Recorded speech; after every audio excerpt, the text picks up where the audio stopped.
Hi there. This is Chris Vanberg. Sorry I was a 1 minute late or so, but hopefully you don't mind. Tonight is a little different than what we normally do. So just so you know, my name is Chris Vanberg. I'm with a brand that Brian and I call the Think Great Lose Weight or Think Great Nutrition. We got a couple different things, but it's really about thinking, right? And Brian is not going to be here this evening, but I just wanted to spend some time with you. And tonight is really about the mind, the power of the mind to both, well, create or destroy. And you know, go a little bit about our webinar tonight or the free online trainings. Brian and I both came from a training world. And, you know, you can talk to the personal trainers all the time, and they're going to tell you the best way to be successful is through your food. So for years and years and years, 5 or 6 plus years, Brian and I studied nothing but nutrition. We knew everything sort of about fitness and nutrition, right? Manipulating body fat. But then we learned really what we call symptom reversal nutrition, which is really the power of food, the micronutrients, the phytonutrients, all the stuff that really help heal disease. But people still necessarily weren't getting better, or they weren't able to follow their diet. And we realized that their mindset, you know, their belief systems, their thinking, their feelings, all that stuff was really the key differentiator between somebody that was successful and was not. Just the way that they thought. So we got into counseling, right? We understood that people are emotional creatures living in physical. And we got into counseling, we really started to understand that, you know, body language, right? And so people that had emotional struggles were having physical ailments. And so it was showing up in the body. And then also, you know, those struggles, the body language helped us really realize this sort of emotional / physical connection. And since then, I've studied so much about language, but there's so much more about neurologically thinking and feeling. And I constantly would hear these sort of physical excuses. And I also heard, you know, Brian and I are both spiritual people, you know, Christians, believe in God. I don't necessarily require somebody to believe in God to be some sense of spirituality for me to be able to help them. And the reason why I say that is because science and spirituality are inherently linked. And tonight I'm going to talk a little bit about that because so many people have this misconception. Like I was walking out of a music concert and there was somebody, you know, preaching about Jesus.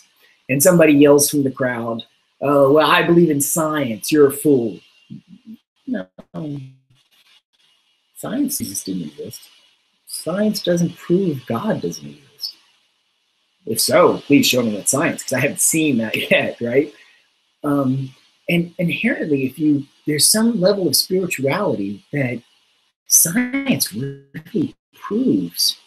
There's this, that quantum physics and quantum understanding that is so much believes that helps you really see something much bigger than what just is spontaneous creation.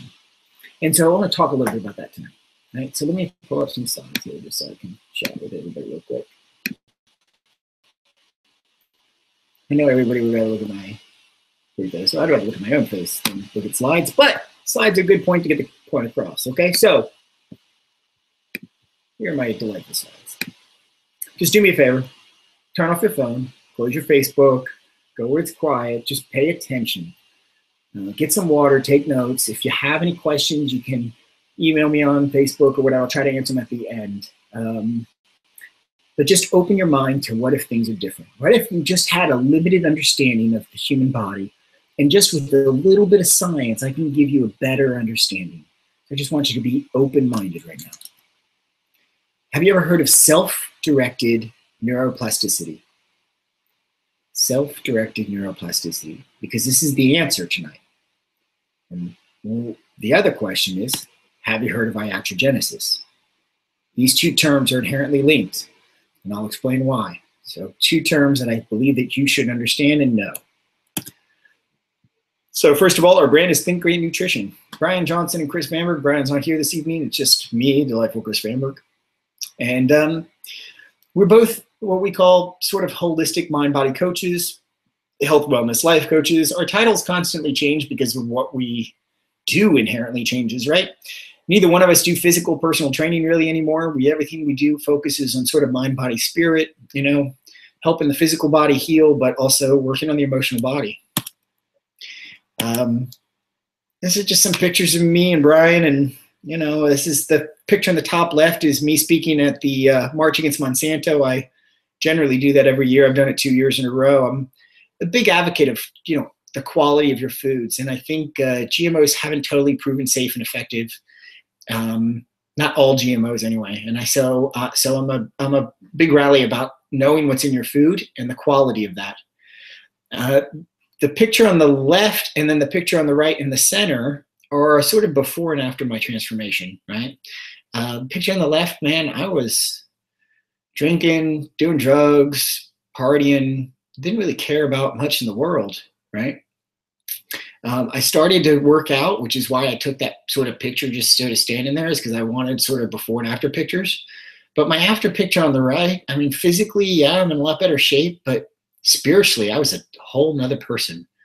I mean, I went from drugs and partying to not even care about alcohol ever again or drugs. None of that stuff mattered to me anymore because we really just was in the service of others and caring about helping other people get healthy. And those two lifestyles no longer worked, right? So I had to find something I really cared about to really find something that to really also find a way to care about myself. And I can tell you what really happened was I had started getting involved in fitness, but my mom, for those of you that don't know, came down with fibromyalgia.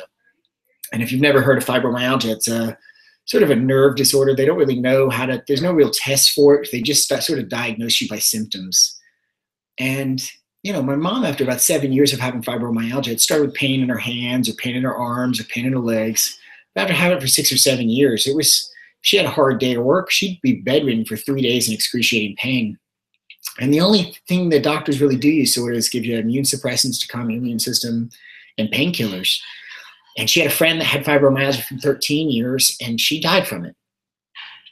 And so the reason why I really just bring this up is I was afraid that my mom wasn't going to be around anymore. So instead of caring about myself, immediately my attention was to my family, because I realized my family might not be around much longer. And so then we started studying symptom reversal foods. I put my mother on a new diet. Within 5 months of just changing her food and her water, nothing else, just food and water, all of her fibromyalgia symptoms went away. She got off all of her medication. She started to teach and dance again for the first time in 20 years. And it's been 6 or so years since then.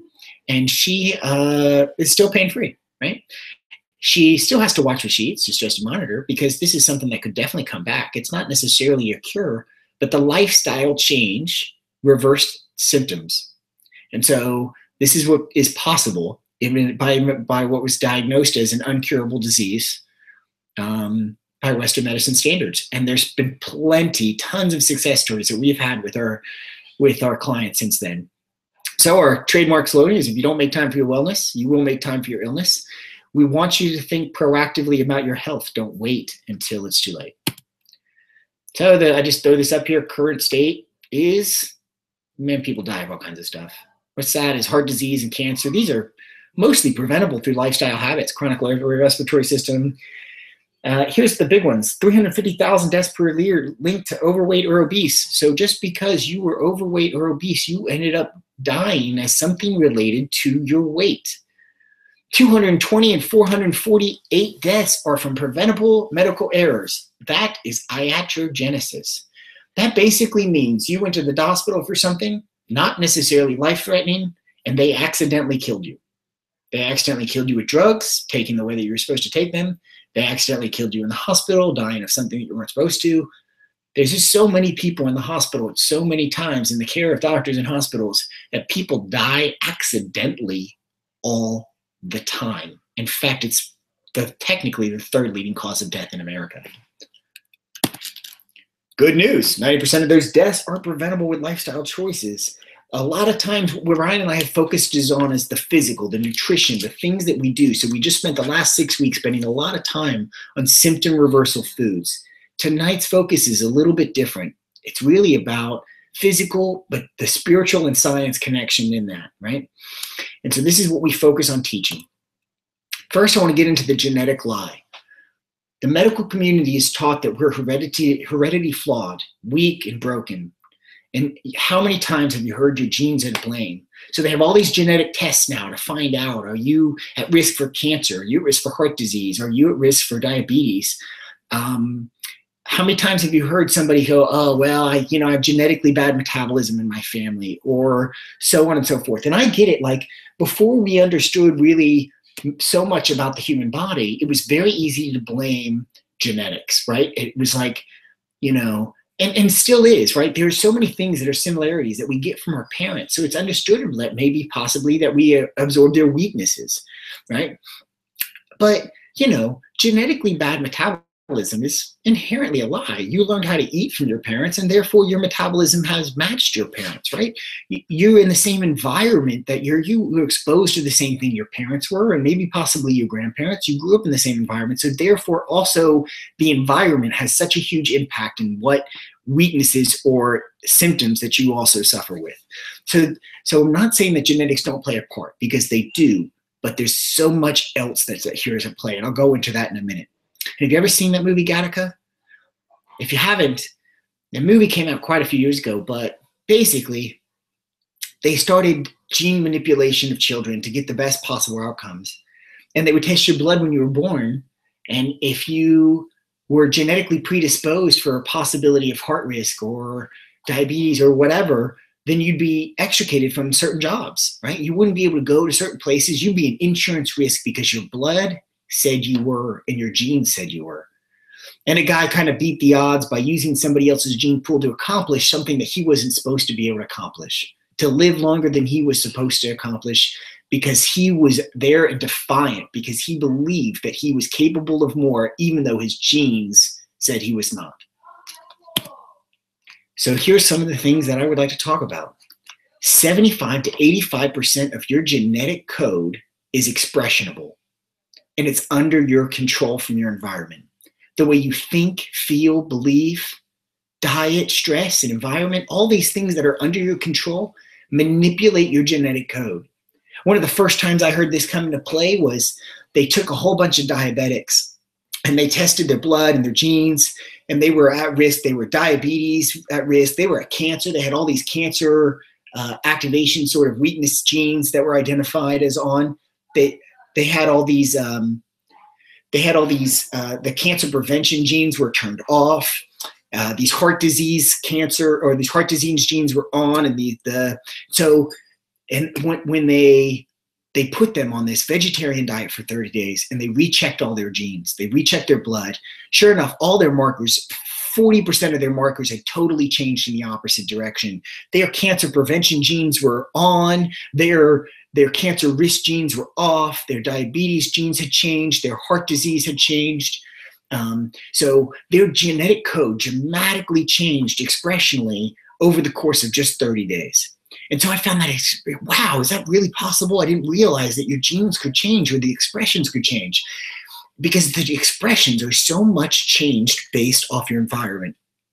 Now I've learned about so much more. There's actually what they call IEGs, which are sort of like leaders. They're immediate early genes, right?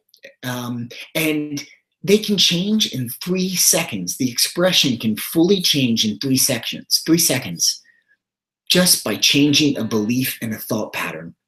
So if you can change your thought pattern, and they can control hundreds of other genes in the genetic code, right? They are leaders. And so therefore, you can dramatically change your genetic code just by thinking differently about a subject. So 75 days. So you are a majority of your expression, which is your environment, your thinking, and your feeling, way more than you are a product of your heritage. Placebo versus nocebo. Look, so if you don't know what a placebo is, a lot of people have heard placebo from the medical community, right? And then there's nocebo, and I'll talk about nocebo in a minute, but placebo is this. You have so many medical studies where we do what's called double-blind studies in America, which is basically means the doctors don't know, the patients don't know whether they're actually getting the medication or not. It's a 50-50 split, generally speaking. So half the people actually get the medication and half of them don't. And a lot of times these are serious illnesses. Sometimes it's cancer, sometimes it's depression. It's anything that's technically treatable by medicine. And so they do these double-blind studies. Well, the problem is, well, I would say the perception of the problem with pharmaceutical industry is that even though people know there's only a possibility, only a small chance, right, that they're actually getting the medication, and that there's only a chance that this medication might actually work for whatever the disease that they're suffering with, that there's some people, even though they're not actually getting the medication, get better. And sometimes it's an average of 30% of the population that is not actually getting the medication improves results just by thinking there's a possibility that they're getting the medicine. So there's power in just the belief of the possibility. Now imagine if the focus was believing it was possible all the time. Imagine just if that was the training to help people believe that they could get better, they would. Because it's just that simple belief. The mind has so much power and control over the body and your genetic code that you can get better just by believing it. Nocebo is the exact opposite. So sometimes there's the power of diagnosis. So there was this kid, he went into a double-blind study, and he was for depression. And he believed that he was taking an antidepressant.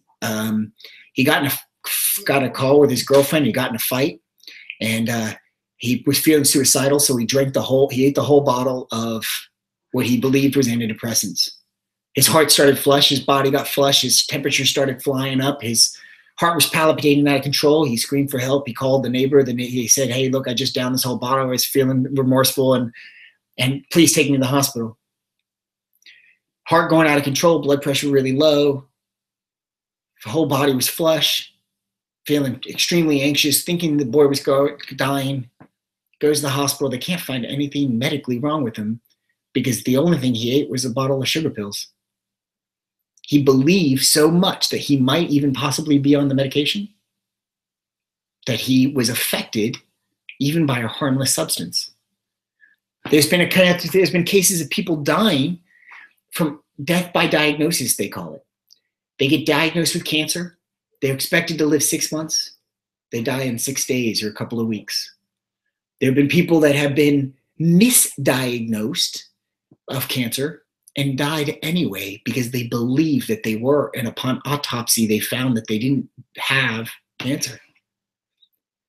There's so much power in the mind. It has the power to create or the power to destroy. Look, in antidepressants, this is a complicated scenario because you've got to prove your drug actually works better than the power of the mind. That's why they have to beat the placebo. Now, the problem is that once they're only telling people that there's a possibility. Imagine, but people get hopeful, and then people get hopeful. So they're trying to downplay the possibility. They're trying to tell you, look, there's a great chance you're not even getting this. They don't want people to get hopeful because if they get hopeful, there's a possibility that the placebo effect works better than the actual medicine. There's so many amazing stories when you understand that this is believable and possible that it's hard to believe, but it's amazing to understand. And we don't put any practice in this. You'd think, okay, well, look, so there's actually a medically documented, provable effect of helping people believe that they might get better.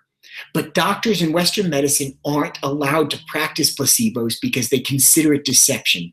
They consider it lying to the client. Instead of reinforcing that the client could just positive reinforcement of just telling the client, look, you have the possibility to get better if you just believe, they consider that a lying to the client or doing false practices to give them a fake medicine. If they're giving them a sugar pill, they believe that. And I understand, right? That's manipulative in a way.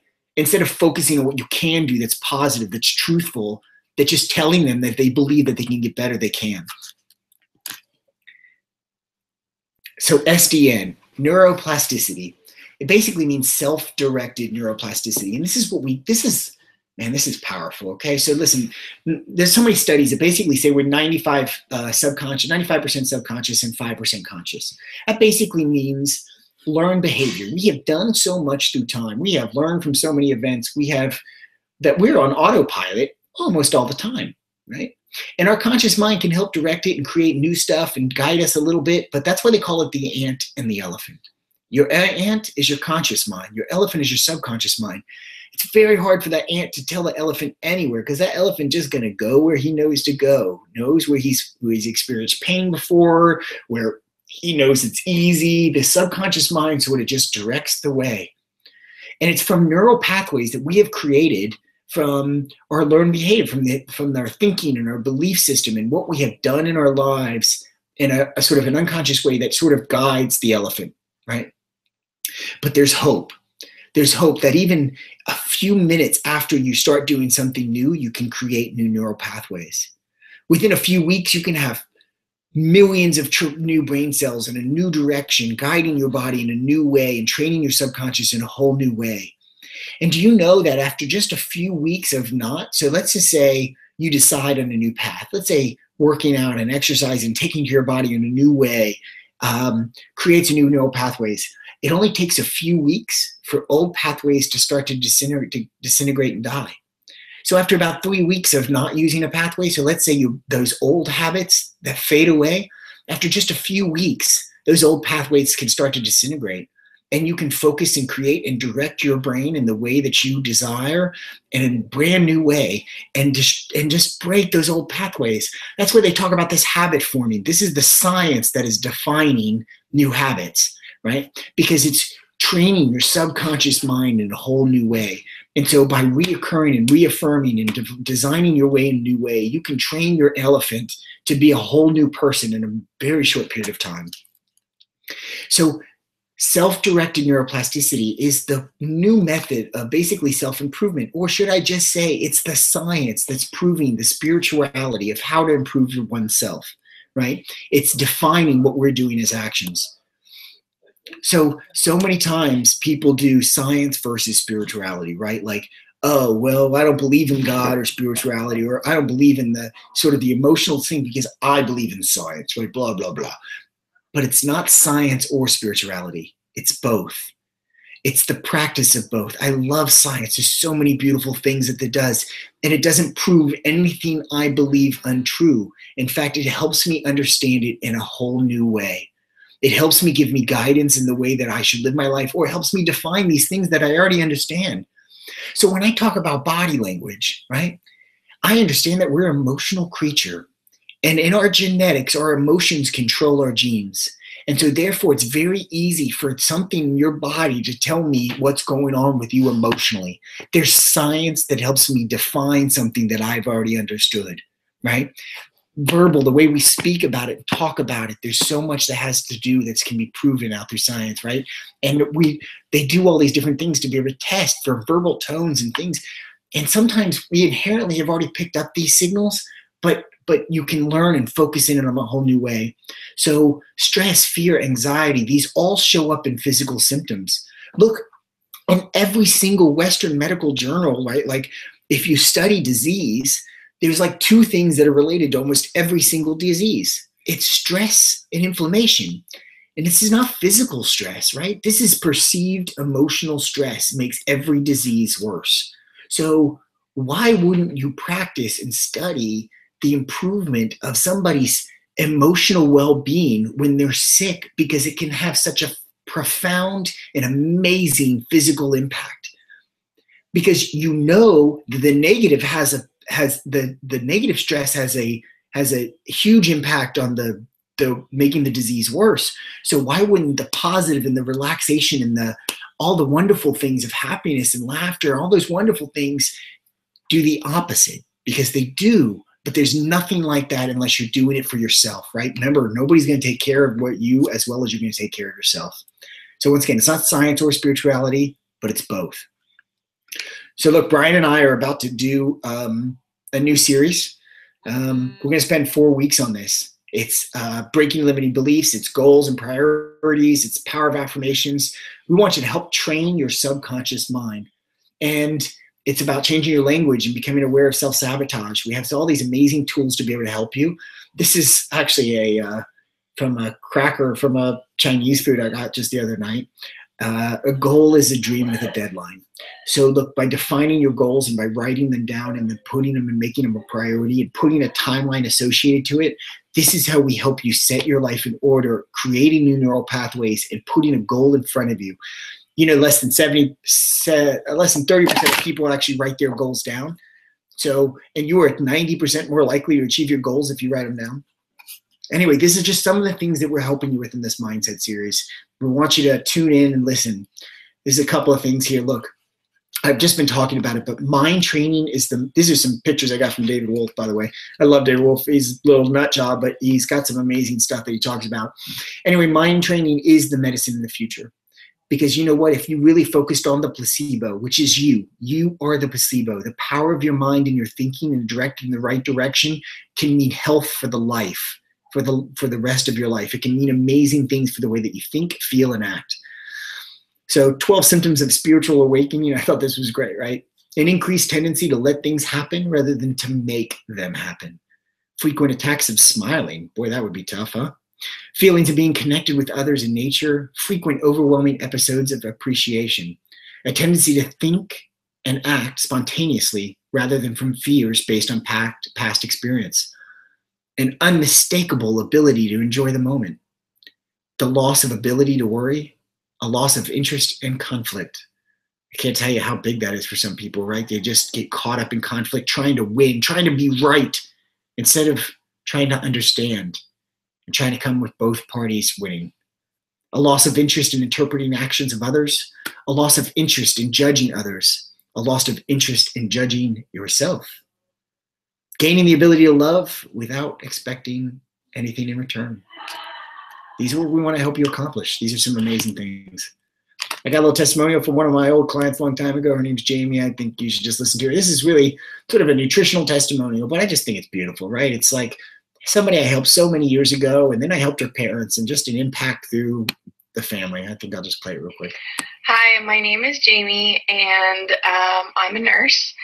And I met Chris Vanberg about 3 years ago, going on 3 years ago, when I was in nursing school, through a mutual friend who was also interested in nutrition. And she said, well, if you're interested in nutrition and just a healthier lifestyle, then you need to call this guy Chris. So, and she also said, you need to be drinking alkaline water. And I was like, I never heard of that, you know, but I'll give him a call because I was curious. So I call him up and he says, yeah, come on over and I'll tell you all about it. And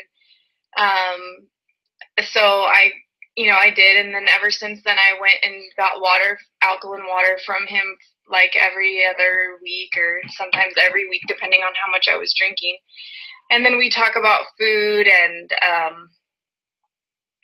just, I don't know, whatever. He's got so much knowledge. I felt like I needed a paper and pen to write everything down. So anyways, I was always kind of interested in food and just how to present it to my patients as a nurse and make it more user-friendly and, for myself and my family as well. So after I graduated, I moved back home to Oregon, and moved back in with my parents for a while, and my brother and his wife and 2 kids live next door, and both of the kids had food allergies. So I talked with their mom about eliminating dairy and gluten and just kind of cleaning up their food choices and, making more meals at home and water and just kind of everything. So we did all that for a couple months, and neither one of the kids has any skin issues anymore. They're not acting out anymore because they were having some behavioral issues. And not only did I get my brother and his wife and their kids on board, but my parents as well. So ever everybody is just kind of more aware of what they're eating now. And yeah, everybody's doing really good. My dad lost a bunch of weight. My mom is sleeping better, and she was having some adrenal fatigue. So we introduced some different foods that helped with that. And now that I'm a mom, I'm doing my best to pass that along. And so anyways, that's my story about about what I learned from Chris. Thanks. Hi, my name is. Anyway, I love that. Just very heartfelt, and it's one thing, like, listen, if you start taking care of yourself, not only does it impact you, but it could impact your friends, your family, and everybody else. And there's nothing better that Brad and I could ask for. So anyway, here's the offer for a new 4-week course coming up. We were thinking about offering $497. Once we put it published and we make it, it's going to be, that's what the retail cost will be. We're going to put that up on the site, but not until we complete it. But since you're on here and you're learning about it today, we're offering for $197. You'll get all 4 webinars. It's about our mindset. They'll be recorded, so you'll be able to watch them after the fact if you require it. We'll give you our recipe books. We'll give you 2 access to our membership site. We have about 50 clients right now, and so they all get access to our membership site where they can network with other members. If you join our club, you're welcome to be part of that. You'll get a 30-minute consultation with one of us.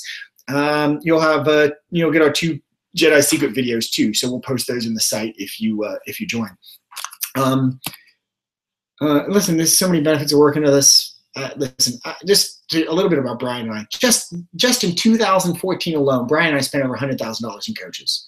And you might think that's sort of kind of ridiculous, but maybe it is. But we've learned so much about how to help people better, more effectively.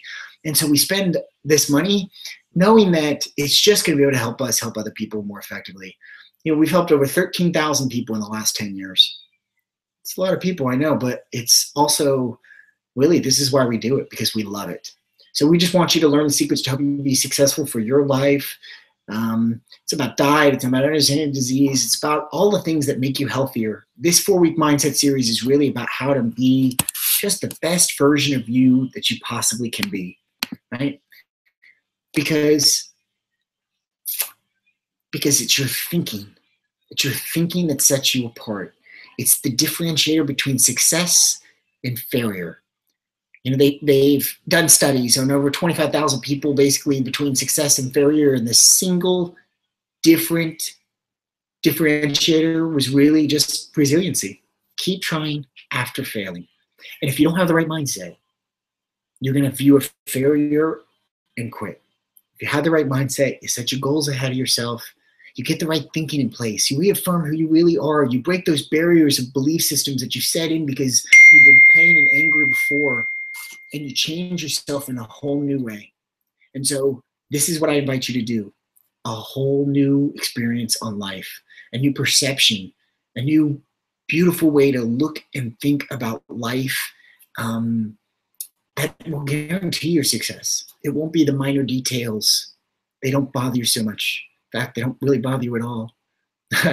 Just as a funny story, I have plenty of doctors that are friends, and every once in a while some of them will do blood work just to check vitamin levels. We love to do that kind of stuff. We're nitpicky about ourselves, and I had my stress levels checked. This cortisol whatever range, and it was like, I don't know, 0.08 to 0.16 was the normal range of where somebody would be, 0.16 being on the high end, 0.08 being on the low end. And my results were 0.02. She goes, a Zen master or certifiably insane? And I haven't figured out which one yet. I prefer the Zen master, but it's really hard to get me angry about anything. It's not how I've always been. Definitely not how I've always been. But it's about perception. Science, change your genes, the power of your thinking makes all the difference in the world. So if you've ever wanted or desired to really learn anything that will set you apart in any aspect of your life, it's about how to make the best use of this. So let us teach you what we've learned. Let us share that experience with you. And I'm sure it will be powerful information for you to learn. If you don't make time for your wellness, you will make time for your illness. Hey, have a good night. Love you lots.